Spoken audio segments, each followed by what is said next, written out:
Hi, and welcome to the Teacher Support Podcast brought to you by New Teacher University. And I'm your host, Dr. Terry Ross, and I'm also your principal. Thank you all so much for joining us today. Make sure you stop and like and subscribe to this podcast while you're listening. At the Teacher Support Podcast, we bring to you award-winning teachers and administrators to make sure that we're sharing strategies that can help you in the classroom with wellness, with coaching, with mentoring, but most of all, to increase student achievement. Our main goal is to make sure that our teachers' toolbox, that it's full, that they have strategies that they can use in the classroom. And our motto is that teachers are leaders and leaders are teachers. So leaders, if you're listening to this, support you to support your teachers. So thank you for joining us today on the Teacher Support Podcast, brought to you by New Teacher University.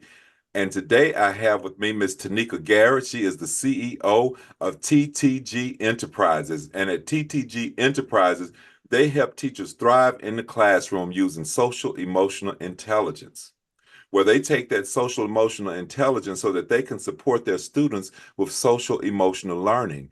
And today, Ms. Garrett is going to share with us part of her framework called Pivot, and how do you implement that framework to support the math classroom using social emotional learning. So without me saying anything else, with no further ado, I introduce to you the CEO of TTG Enterprises, Ms. Tanika Garrett. Ms. Garrett, tell us who you are, why you started TTG Enterprises, and what do you all do? Wow. Well, thank you so much, Dr. Ross, for having me on New Teacher University. As he stated, I am Tanika Garrett. And yes, TTG Enterprises was birthed, oh man, probably maybe about 2017. And honestly, it wasn't around education. It was, but not in the form of direct education. It was more so about supporting blended families, but I made a pivot.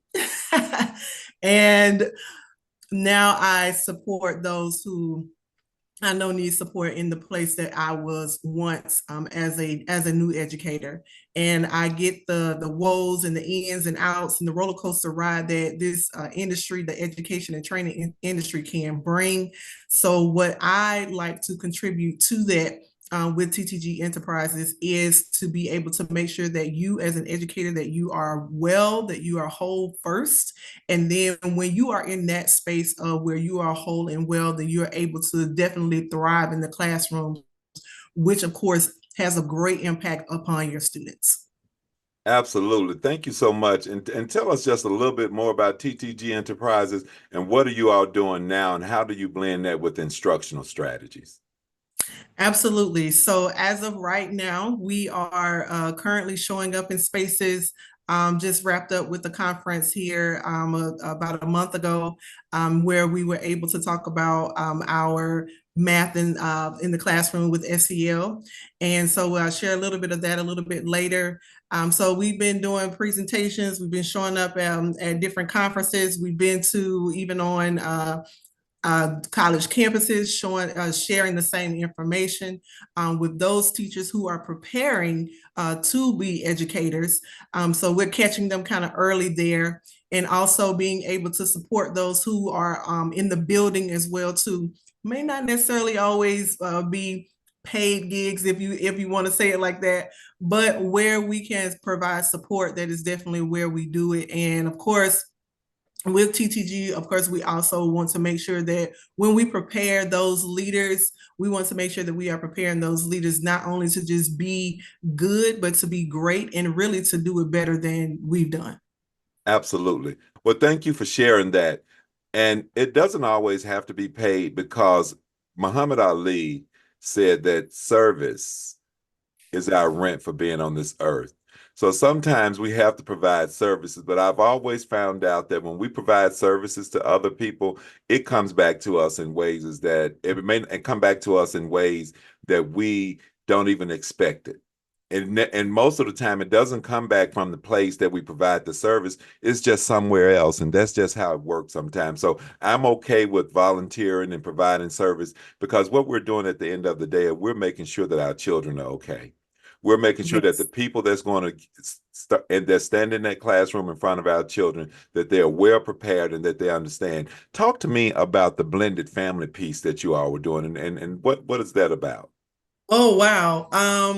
So just to give a little bit of background, I currently I'm a widow, but when I was married, I had a bonus daughter, and she didn't always live with us. And so it wasn't until she was about I met her when she was 8, so it wasn't until she was about 11 when she came to live with us full time.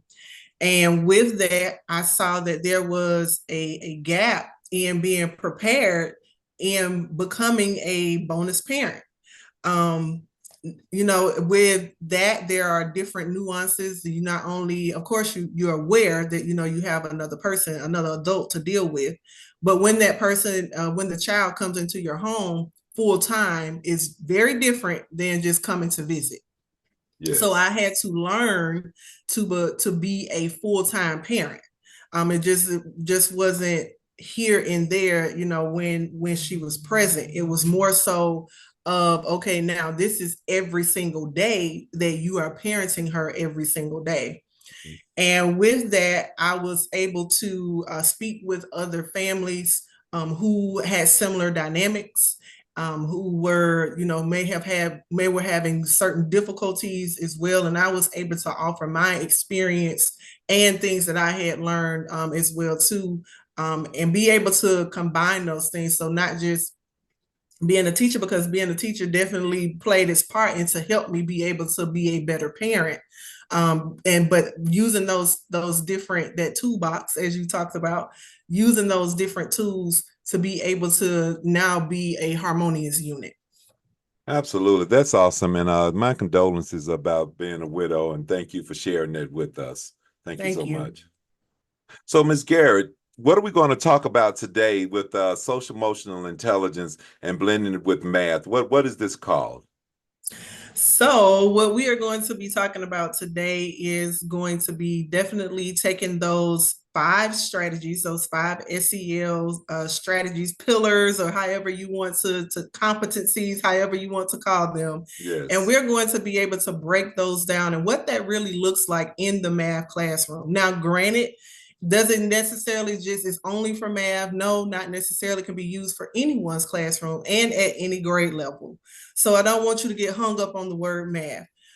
However, with that, we're able to not only be able to blend those 5 competencies together with what you're doing in your math classroom, but also be able to show you how they correlate with the 8 mathematical practice standards. And I don't want anyone to get confused about, okay, you're talking about practice standards, not your district standards, your curriculum. I'm not talking about that. I'm talking about the overall 8 mathematical practices that were put out roughly about now, probably about 10 years ago. And those are the practices that you see throughout each and every lesson, over and over and over again. The things that students are practicing, how they are becoming better, how they are able to critically think, how they are able to build upon prior knowledge and those things. So that's what we're going to be talking about today. Okay, well, let's get into it. Let's share those strategies. Thank you. All right. So our first strategy that we're going to talk about is a think, pair, share. And a think, pair, share basically allows students individual time to be able to gather their thoughts, reflect on their knowledge, and be prepared to share what it is that they have been thinking. Now, I know you're probably saying, think, pair, share. Okay, this is something that I use all the time. Well, I want you to now think about that strategy in a way of where you're now able to incorporate your SEL, and as well as know what mathematical practices go along with that. So for SEL, what shows up is going to be self-management, relationship skills, and responsible decision making. So what this does is this allows our students to really take ownership utilizing this particular strategy. And not only doing that, but they're able to now listen to others intently. They're able to bring in their thinking. They're able to draw in their emotions. They're able to listen to the different responses And then with that, they're able to now not only be able to know how to hear someone, but also be able to intently listen and be able to make a responsible decision as well too, with how they may be able to continue with that particular learning for whatever the situation may be. Okay, so then, all right, so then if that's the SEL piece, if that's the strategy that you've given me, then what shows up when it comes to the 8th mathematical practice standards? And I'm glad that you asked that question, because guess Yes. what? It is all 8. It is all 8 mathematical practice standards. So I don't want to keep repeating the same ones over and over and over again, but I'm just going to give them to you this first time. So the first one is to make sense of problems and persevere in solving them. Reason abstractly and quantitatively, construct viable arguments, and critique the reasoning of others. That's a big one. Model with mathematics, use appropriate tools strategically, attend to precision, look for and make use of structure, and lastly, look for and express regularity in repeated reasoning.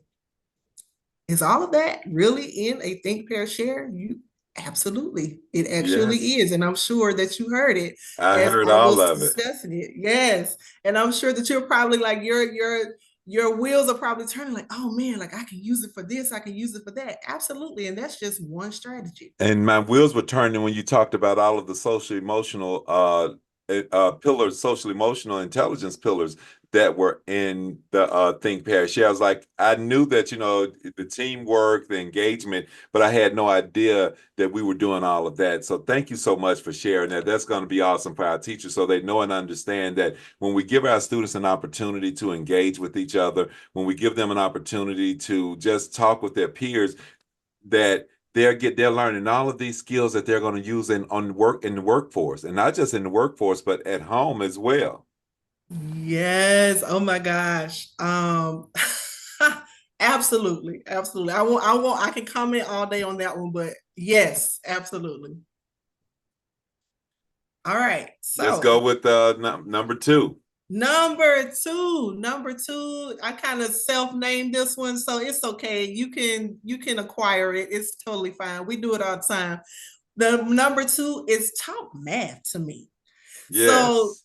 talk math to me is literally what it is. This piece brings in the vocabulary, the terminology, because this is definitely an area where our students tend to not do well because they don't know the proper terms. Not saying that they don't know the terms, they don't know the proper wording. So this allows students to build that math vocabulary when they're explaining their work or in their writing, so to the teacher or to their peers. So talk math to me, you know what that does? That gives them that self-management piece. That gives them the ownership. That gives them the control, if you will, to be able to express what it is that they are talking about. So say, for instance, if you have an exit ticket, that's a place where those students can definitely be able to talk math to you, because now they're expressing their learning. They're talking about what it is that you all have worked on for the day. Or if you think about a KWL chart, KWLs, hey, what do you know? What do you want to know? And what did you learn? So it's Absolutely. all in there right there together for them to be able to talk the language. So when I say talk math to me, I want you to say numerator and not top number. I want you to say denominator and not bottom number. I want you to be able to express exactly what it is, because guess what happens, educators? Guess what happens? Because when they get to that standardized test, are they going to see top number? No, No. not at all. Are they Thank going to you. see are they going to see bottom number? No, they are not. So we definitely want to make sure that our students are able to move in such a way that, okay, top number, I know it's the top number, but what's the word? It's numerator. So we want them to be able to talk math to us. So the strategies, not strategies, excuse me, the practice standards that comes in with that self-management piece is making sense of problems and persevere in solving them, and use appropriate tools strategically. So that's what you get in talk math to me. Oh, thank you so much for sharing that because see, that's content area literacy. And that's my second love language. I love content area literacy because the language, the vocabulary of a content area, that's your currency to that content.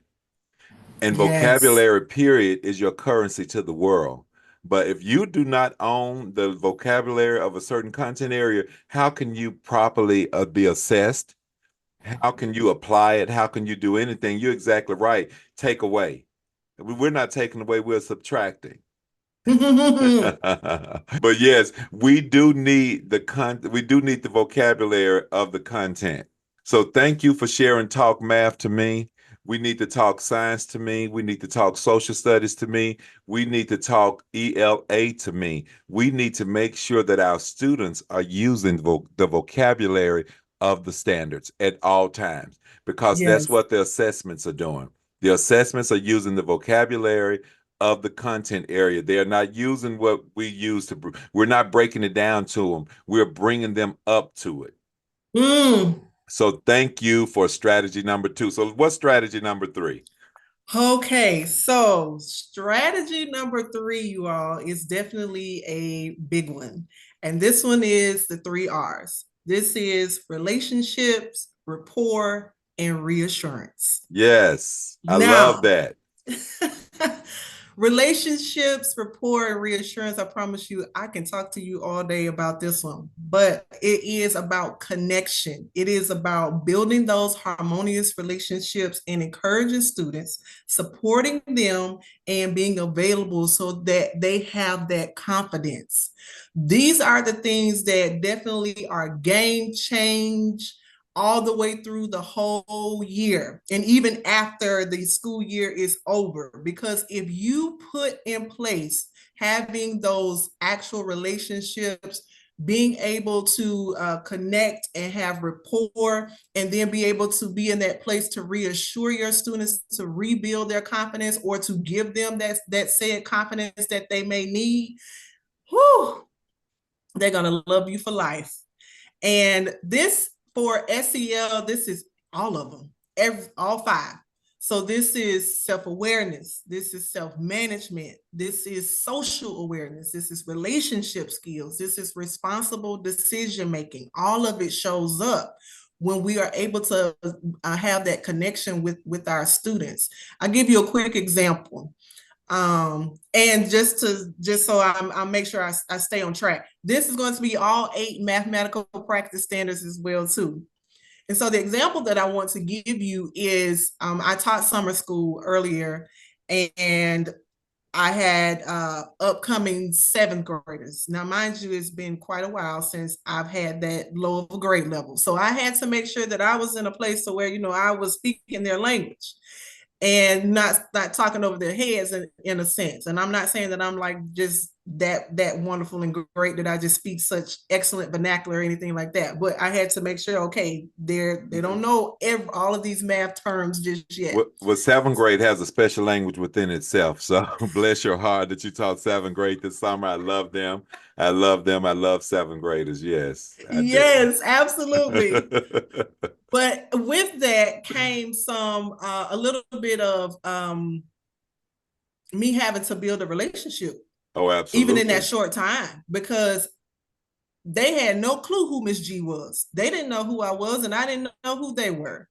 But by the time that we finished that program, oh, they knew who Miss G was. They knew my expectations. They knew how we were going to flow. They knew it was going to be top tier. They knew that I wasn't going to accept their excuses. No, we're going to sit here. We're going to figure it out. You have to tell me. You have to explain to me. You just can't tell me that, oh, I don't understand it. I'm sorry. No, sir. No, ma'am.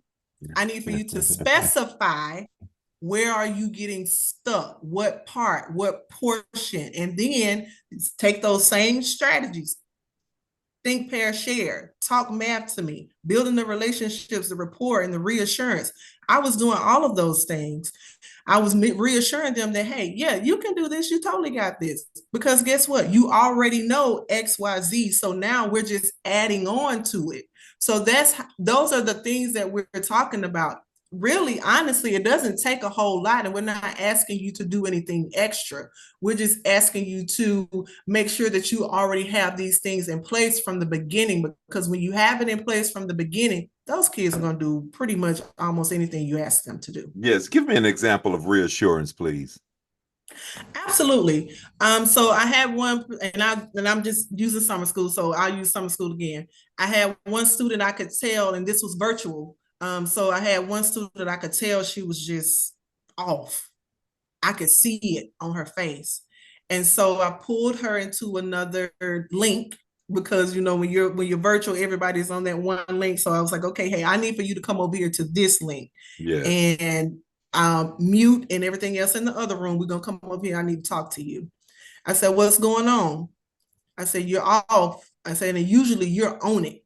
I Mm-hmm. said, I said, are you having a problem with what I just explained? Or is your day not going well? Or like, what happened? Did you not eat breakfast? Like, what is it? And so she began to explain to me, like,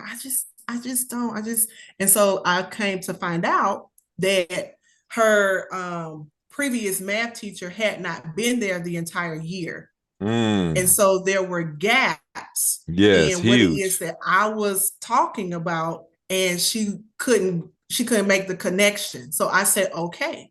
I said, now I know what the root is now. So now I know what I need to do to Mm-hmm. better support you.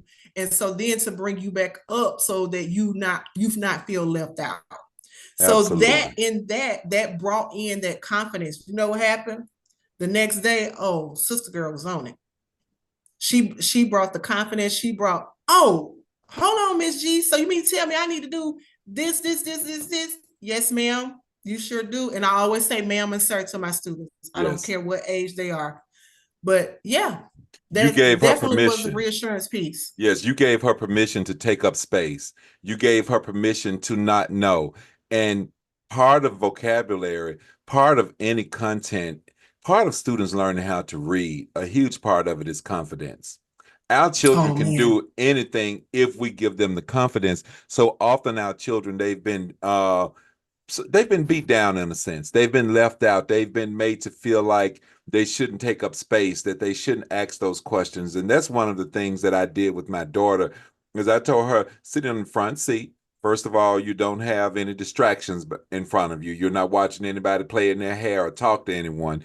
And you ask questions, because that's what the teacher, that's what the professor, that's what the presenter is there for you to learn. And if they have a problem with you asking questions, then that's another conversation. And that's where I come That's in. right. And I came in that place when she was in high school, elementary, middle, and I even stepped into that space when she was in college. One of her professors, she asked a question, and he asked her, well, how did you even get here? And how did she get there? First of all, we're paying for her to be there. And secondly, if you can't answer the question, you say that. Wow. So, and now she's a mechanical engineer.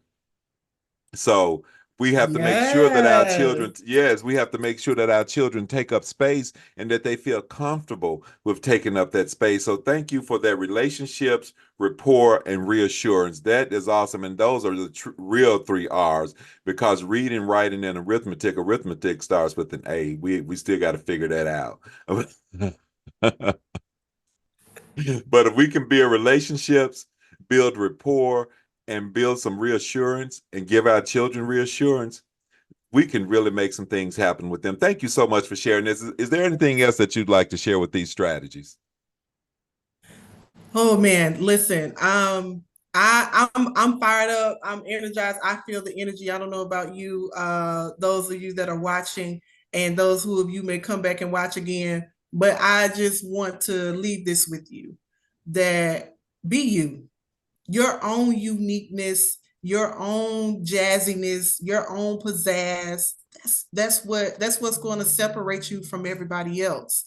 And as long as you're not breaking the law, as long as you're not out here doing crazy stuff, that's what brings the students and draws the students to you. Trust me, they are watching you, and they definitely are able to pick up on your language, your energy, They know when you're going to be in a great mood. They know when you're ready, when you're serious, when they need to buckle down. They know when it's time for testing and all of these other things. And it won't only just be for your benefit, but it benefits everybody, every stakeholder that is involved. Absolutely. Authenticity reigns, authenticity rules. I have been being more authentic in the last 5 years than I've been in a long time in my life. And I'm so excited. I mean, no, everything is not perfect all the time, but I tell you, if I had to check out today, this is the version of me that I would want to leave here because the things that I do now, the way I do it, I'm just so excited, even with starting this podcast. Before the pandemic, I never would have been out here talking. I knew about YouTube in 2009, 2010. And I just couldn't. I knew I should have been doing videos, sharing who I am, helping other people to share strategies with the world. But I was always kind of sitting behind the scene, letting everybody else use what I was doing and everybody else taking credit for it. Now, I don't mind anybody taking credit for it. However, when it gets to a point where you're just giving yourself away till your cup is empty while everybody else is filling the cup up and then moving on and not even saying thank you, there comes a time that you have to stop and say, wait a minute. When do I acknowledge who I am? When do I become my full self? And that's when they say that our children are here to help teach us. And my daughter, because I had to teach my daughter those things, how could I teach her that if I was not living it in my life?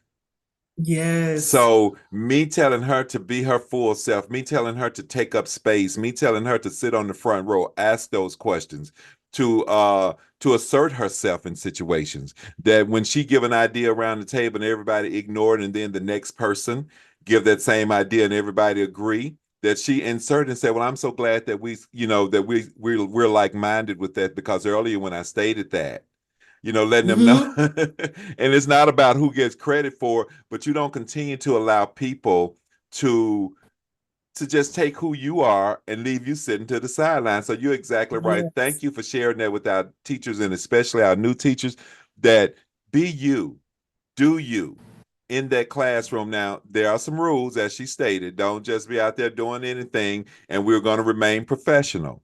But bring your full self to that classroom, because your students will know it and they will appreciate it. And then you give them permission. They talked about, Yes. people talk about vibration. They used to say the highest vibration that you could have, which is the highest praise that you can have in a sense. And they said it was gratitude. But they literally did some studies in the lab, in some labs, to see, they were reading some type of meter. And they found out that the highest form of vibration, the highest form of praise that you can give is authenticity, being Mm, who you are. Because when you don't yes. be who you are, you're not giving the world that gift that God gave you to give the world. And being like, I'm a speaker. I'm a, hey, how you doing? Oh, a nice shirt, nice shoes. That's who I am. And I don't know how many days I've done that, that people stop and give me a smile because I said something, or they say, oh, thank you, or I took them out of that deep thought that they were in and made them smile. Yes. And that's part of the gift that I give to the world, that we need to be happy. And it's okay to be happy for no reason at all. We don't have to wait for That's happy. right. We are joy. We are happiness. And that's what I bring to the table all the time. And sometimes I have to remind myself. And I don't know why I'm talking about all of that, but thank you so much for sharing that, telling our new teachers to be them. And I guess that's why I'm talking about it. You said be you, be all of you. Is there anything else that Yeah. you'd like to share? Listen, I need for you all to go out and follow Tanika T. Garrett on all platforms. I'm on LinkedIn, Facebook, and Instagram. That's where you can find me. And you definitely can find me on my website at Tanika, Tanika Garrett, GARRETT.com, where I share even more insights as well. So I look forward to connecting with you all. And hey, have a great year. Absolutely. And all of that will be on the podcast, which will be on YouTube, Apple, and Spotify. So thank you so much. And we also like, share, and follow New Teacher University on all platforms: YouTube, Spotify, Facebook, Instagram, and LinkedIn. And you can follow me, Terry Ross, on LinkedIn as well. my Facebook page with Terry Ross. That's me having fun. I'm going to continue to celebrate my family for their birthday on there. I'm going to continue to post vacations and things like that. Now, if you want to see that, you can go there and look at it. And it's something that you can look at. However, follow New Teacher University. So thank you so much, Ms. Garrett, for sharing with us today. President and CEO and owner of TTG Enterprises, where they're helping teachers thrive in the classroom using social emotional intelligence. And thank you for joining us on the Teacher Support Podcast, brought to you by New Teacher University. I am your host and principal, Dr. Terry Ross. And remember, that some child is coming to school every day because of you.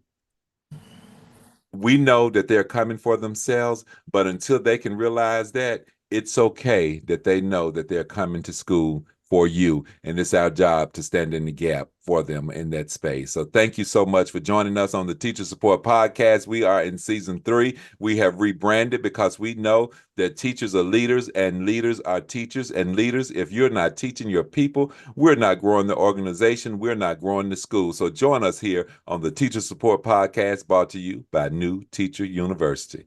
And thank you again, Ms. Garrett, for joining us.